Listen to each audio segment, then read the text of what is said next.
Sini saya akan jelaskan. Saya akan jelaskan. Saya jelaskan. Sini saya akan jelaskan. Sini saya akan jelaskan. Sini saya akan jelaskan. Sini saya akan jelaskan.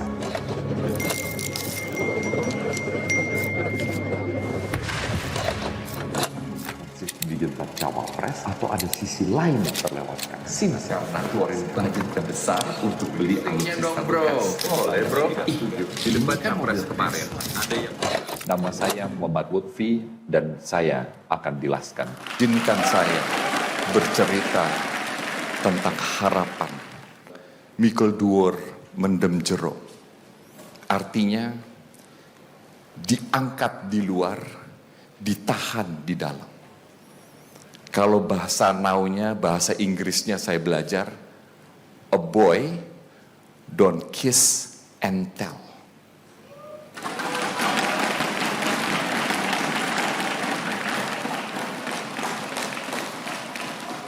Only have a boy that kiss and tell.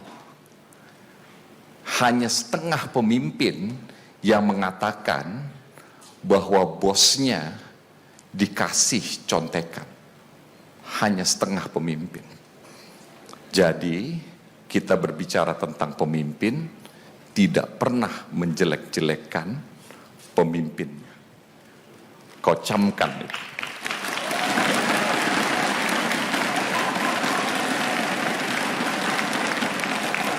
Baca koran Kompas satu hari. Buka koran. Satu pulau namanya Pulau Kijang menjadi tenggelam karena digali boksitnya. Ada yang pernah lihat tahu boksit? Boksit itu adalah bahan baku untuk membuat alumina dan menjadi aluminium. Hari ini boksitnya di Pulau Kijang itu sudah hampir habis atau sudah habis. Kalau didiamkan, nikel di Konawe sana juga akan seperti itu. Mirip. Boksit di tanah sama nikel di tanah mirip. Sudah mau tenggelam. Kenapa?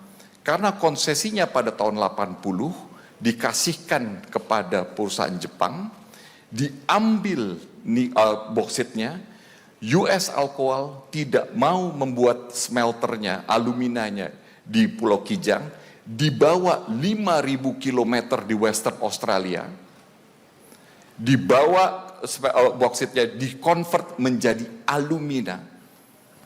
Aluminanya dibawa kembali ke Asahan di Sigura-gura sana, karena listriknya murah, dibangun oleh Jepang damnya di Asahan, dikonvert menjadi aluminium ingot.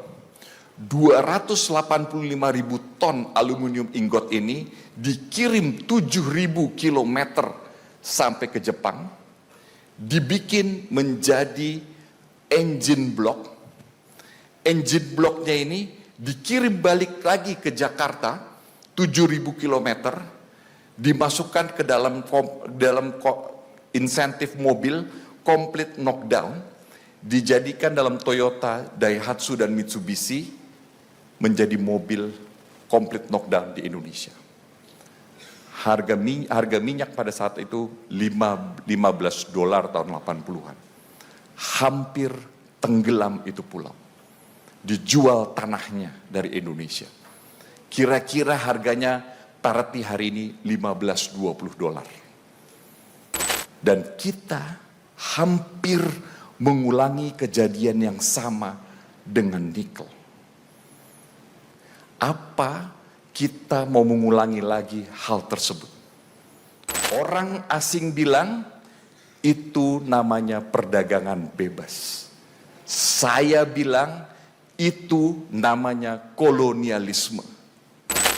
Apa kita mau ulangi lagi kolonialisme 350 tahun? Tidak. Tolak hari ini juga.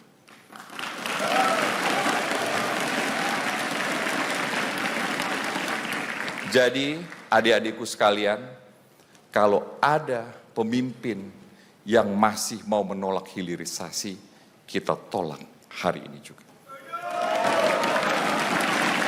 Karena Hilirisasi ini adalah tiket kita keluar dari middle income trap. Dalam 2000 tahun terakhir, perebutan superpower ini terjadi 16 kali. 12 kali berakhir dengan perang. Kalau perang terjadi lagi, karena ini sedang berlangsung antara Cina dengan Amerika Serikat. Kalau terjadi perang Cina dengan Amerika Serikat sekarang, maka abad Asia akan hilang. Maka Indonesia akan gagal untuk mencapai negara dengan berpendapatan tinggi. Oleh sebab itu, diplomat-diplomat Indonesia dan perwira-perwira Tentara Nasional Indonesia harus berpikir dan harus berusaha memastikan untuk Indonesia, untuk Asia, untuk teater Asia Pasifik ini tidak terjadi perang. Untuk itu, kita mesti mempunyai tentara dan diplomat yang kuat. Untuk mendapatkan tentara dan diplomat yang kuat, kita mesti mempunyai negara yang kaya. Untuk mempunyai negara yang kaya, kita mesti mempunyai rakyat yang sejahtera.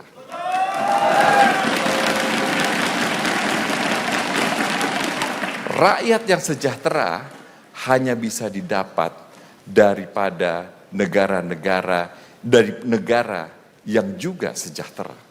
Oleh sebab itu, negara sejahtera adalah negara yang mempunyai industri yang baik.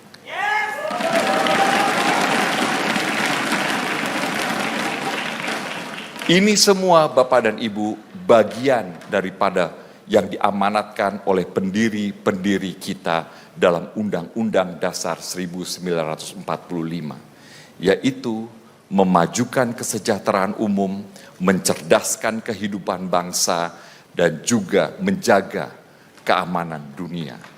Ini semua sudah diamanatkan.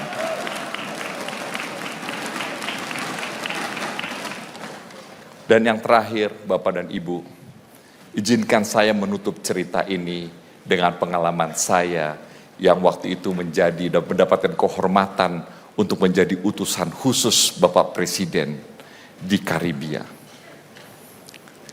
Jadi biasanya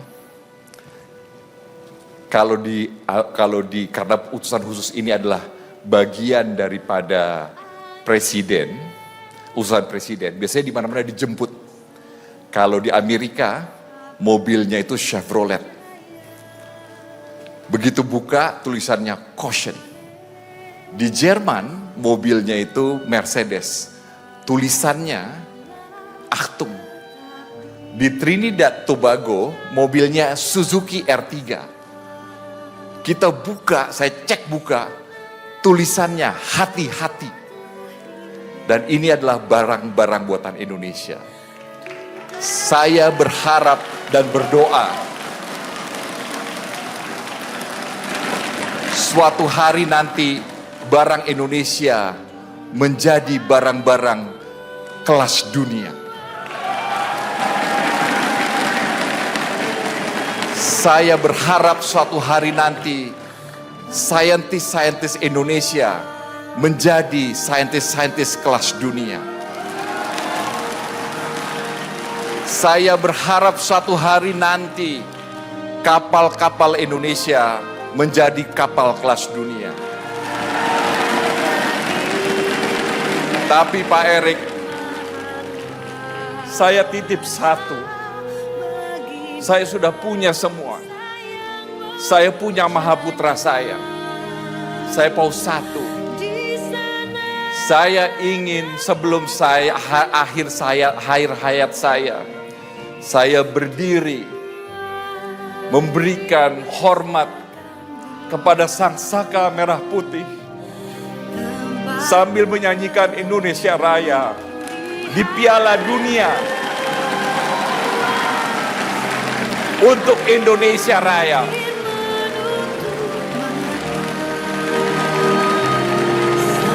Dan saya pesan kepada adik-adik semua,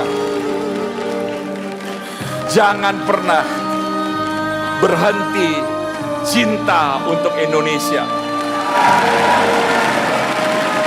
Dan jangan pernah berhenti cinta kepada bangsa Indonesia. Terima kasih, Mas Imam. Silakan Pak.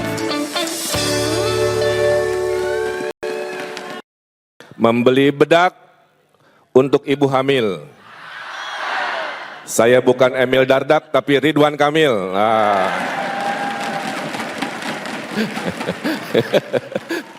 Ada demo politik, ekonomi berhenti. Ada demo buruh, ekonomi berhenti. Kenapa?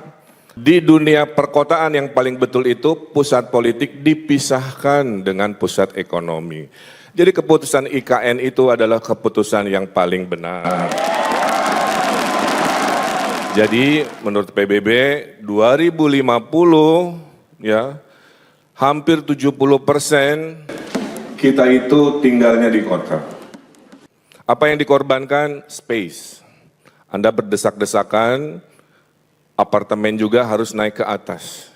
Maka berlomba-lombalah bikin high rise.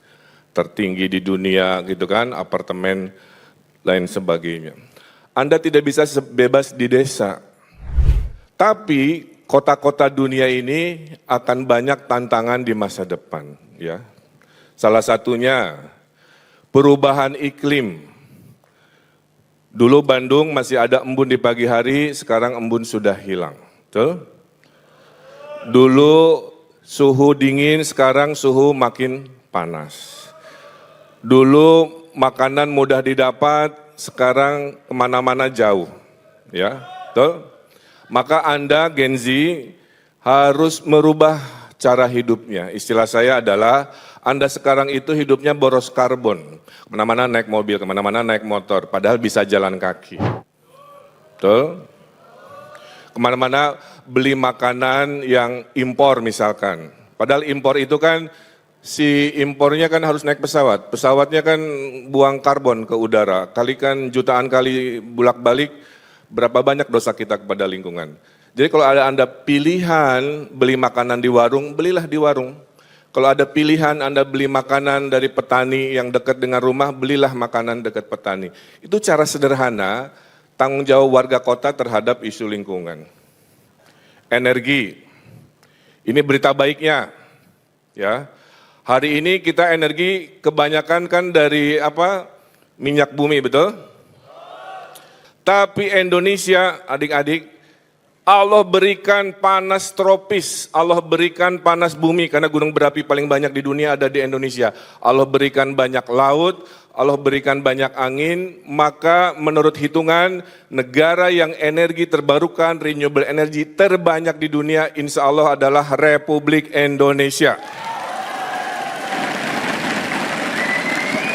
Jadi saya sampaikan di sini, kalau kita akan mengklaim suatu hari sebagai superpower, kita bisa mengklaim sebagai superpower energi terbarukan. Makanya Anda kalau ada pilihan beli motor bensin, motor listrik, belilah motor listrik. Ada pilihan beli mobil listrik, mobil bensin, mulai sekarang bertanggung jawablah beli mobil listrik, kira-kira begitu. Salah satunya, ya.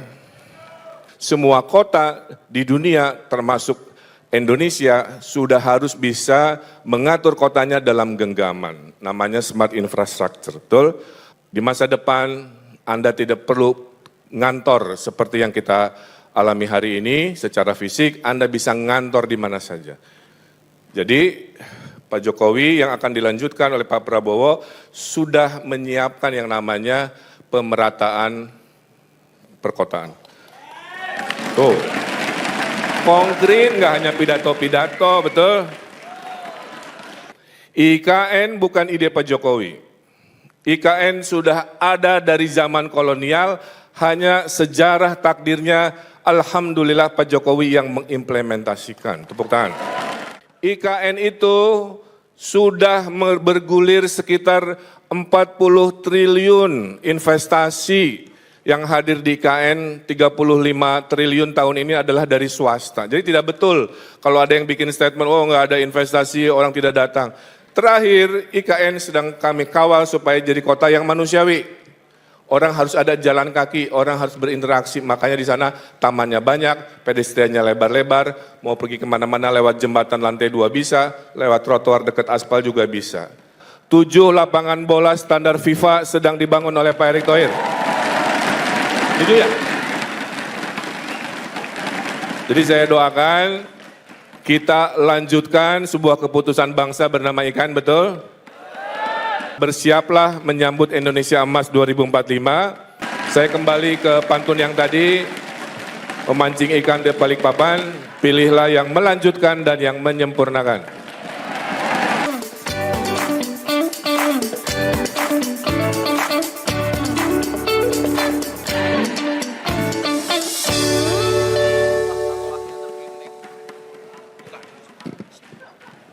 Saya hari ini hadir pakai baju. Ini bajunya tulisannya BSBCR. Bisa bicara. Ada satu orang yang sering nge-WA saya ngomongnya kayak gitu. Dan sering nge-WA banyak anak-anak muda lainnya dengan kata-kata itu. BSBCR. Bisa bicara. Kalau orang ini menelpon, kadang-kadang berat-berat sih gitu kan. Kita buat ini, kita buat itu. Tetapi dari banyak telepon dari sosok ini, itu bukan hanya tentang instruksi. Tapi juga tentang bagaimana sosok tersebut punya kesabaran untuk melatih kita, untuk memberitahu kita ketika kita salah, untuk memberitahu kita bagaimana caranya kita melangkah ke arah yang benar supaya isu-isu dan tujuan-tujuan yang kita ingin perjuangkan bisa sampai di tujuan. Sosok itu namanya Erick Thohir.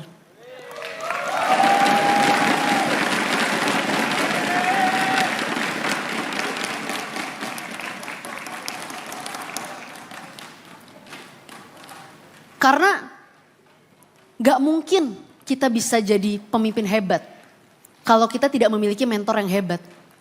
Dan tidak mungkin Pak Erick, kita bisa berjuang untuk apapun yang kita percaya sebagai anak muda kalau tidak ada orang senior atau jembatan yang percaya kepada kita sebagai anak muda. Sebagaimana Cokro percaya pada Soekarno, sebagaimana bangsa ini Agus Salim dan yang lain-lainnya percaya kepada penerus-penerusnya dalam tubuh Hatta, tubuh Syahrir, kita butuh sosok yang percaya kepada kita. Kalau enggak, kita hanya stuck berdiri di sini saja.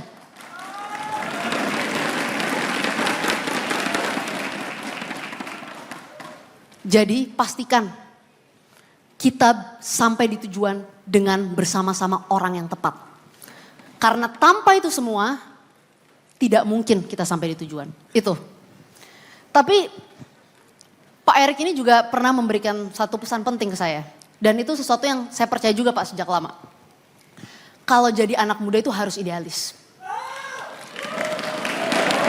Dan tidak boleh kehilangan idealismenya. Tetapi juga jangan naif. Dan juga jangan hidup dalam dunia idealismenya sendiri. Karena pada dasarnya realitas itu memang tidak sesuai dengan keinginan kita. Kadang realitas berbenturan dengan setiap nilai dan idealisme kita, itu realitanya. Dan bahkan ketika pun kita menjadi orang yang idealis, belum tentu nilai-nilai ideal kita sama dengan nilai-nilai ideal orang-orang yang duduk di sebelah kita. Setiap pemimpin bangsa kita dalam pergulatannya memiliki pemikiran yang berbeda-beda. Tapi karena sejarah kita adalah menjadi tengah, kita semua dengan nilai idealisme yang berbeda-beda mau melebur menjadi satu, membentuk satu nilai tengah yang paling cantik, yang paling indah bernama Pancasila. Saya melihat ada sosok yang tepat dalam pemilu kali ini. Pak Prabowo. Karena Pak Prabowo adalah bentuk manifestasi dari sejarah bangsa kita untuk menjadi tengah dengan perbedaan nilai beliau dengan Pak Jokowi selama 2 kali pemilu. Beliau bisa menjadi satu, melebur, menciptakan ide yang lebih besar lagi untuk Republik Indonesia.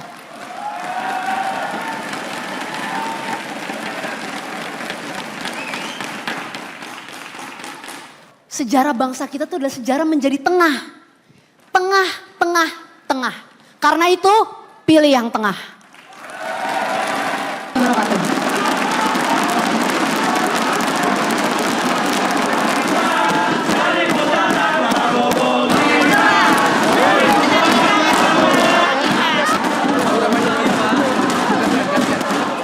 Pak Prabowo, pimpinan yang kuat. Bahasanya aja 4 katanya. Benar. Ini era global. Kita bicara Indonesia maju, Indonesia sejahtera, Indonesia mendunia. Ya kita harus punya pimpinan yang kuat, yang setara dengan pimpinan-pimpinan dunia. Yang bisa bernegosiasi dengan terms-terms yang menguntungkan kita. Pemimpin yang jelas sejak kecil sudah dididik merah putih.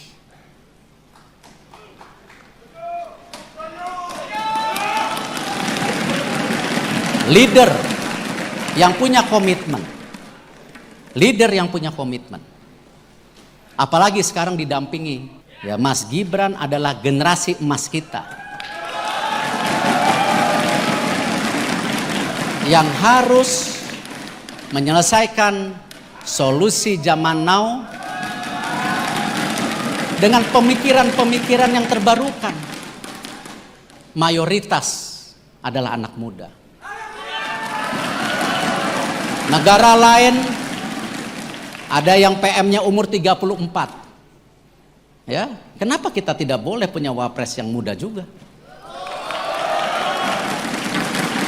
Artinya ini jembatan, kesempatan untuk kita semua.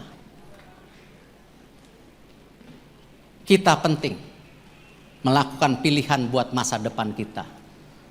Saya percaya Pak Prabowo dan Mas Gibran yang terbaik untuk Indonesia.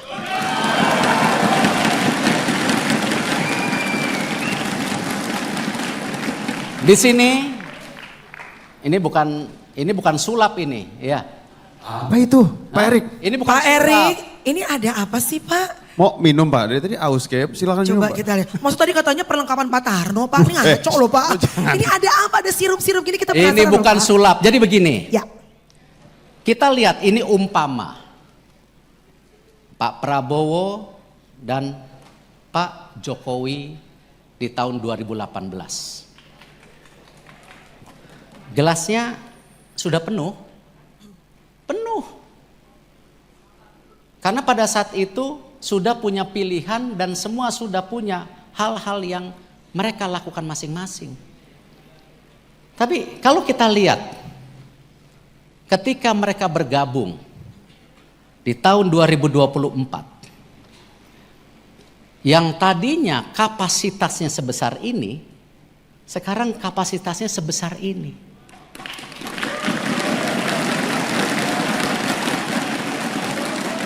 Artinya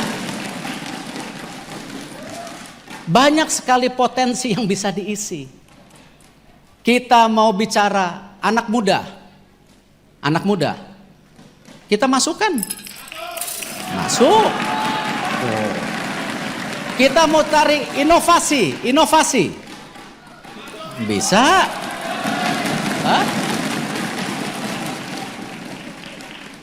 Kesetaraan gender. Bisa. Ekonomi kerakyatan. Bisa.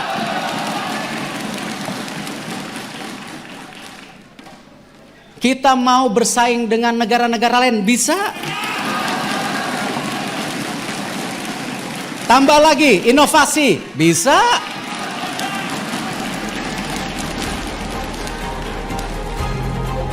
Bukan sulap, bukan sihir. Ini karena kebersamaan. Kebersamaan dua negarawan kita yang mau membangun bangsa kita.